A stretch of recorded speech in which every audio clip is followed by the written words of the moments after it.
বঙ্গবন্ধু সরকারের বিরোধিতা করে সর্বদলীয় সংগ্রাম পরিষদ গঠন করা হয়। চীন তখনও বাংলাদেশকে স্বীকৃতি দেয়নি।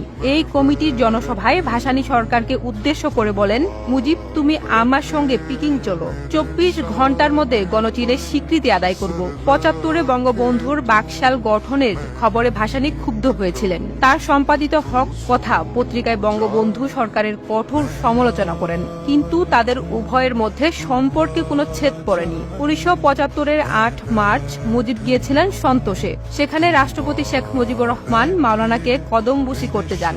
মাওলানা তাকে বুকে জড়িয়ে ধরেন, যেন দুই পরমাত্মীয়র পূর্ণ মিলন। 12 আগস্ট ভাসানী শেখ মুজিবকে একটি চিঠি পাঠিয়েছিলেন। লিখেছিলেন, প্রিয় মুজিব, আমি রাতে 1 মিনিটও ঘুমাইতে পারিনি। চক্ষু বুঝিলেই দেখিতে পাই তোমার মৃতদেহ বহন করিয়া লইয়া যাইতেছে। তোমার চারদিকে দুর্নীতির পাহাড় গড়িয়া উঠিয়াছে। তাই সাবধান হও, সাবধান হও, সাবধান হও। সাবধান হও কথাটি 3 বার ছিল। চিঠিতে ভাসানী মুজিবকে শীঘ্রই সন্তোষে এসে দেখা করতে অনুরোধ জানিয়েছিলেন। যোগাযোগের সেটাই ছিল অন্তিম প্রচেষ্টা। স্বাধীন বাংলাদেশের সরকার ভাসানীকে শেষ পর্যন্ত অন্তরীণ করেছিল, কারণ মুক্তির কাঙ্ক্ষিত সংগ্রামকে তিনি এগিয়ে নিয়ে যাওয়ার চেষ্টা করেছিলেন সামনের দিকে।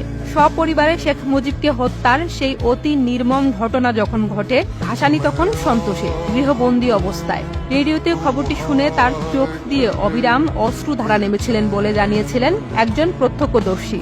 অশ্রুসিক্ত মাওলানা বলেছিলেন, সব শেষ হয়ে গেল। ইসলামী বিশ্ববিদ্যালয় চত্বরে প্রকাশ্যে মুজিবের গায়েবানা জানাজা ও ফাতেহার আয়োজন করেছিলেন ভাসানী। 15ই আগস্টের 2 দিন পরে মুজিবকে হত্যাকারীদের কয়েকজন সন্তোষে গিয়েছিলেন ভাসানীর সঙ্গে সাক্ষাৎ করতে।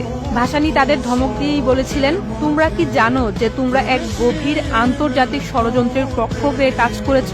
মোস্তাকের নির্দেশে আগস্টের 16 তারিখেই জেনারেল উসমানী হেলিকপ্টারে করে সন্তোষে গিয়ে ভাসানীকে ঘটনা জানান এবং সমর্থন বিবৃতি দিতে চাপাচাপি করেন। 21 আগস্ট মোস্তাক নিজে ভাসানীর সঙ্গে দেখা করতে যান। ভাসানী দেখা করেননি।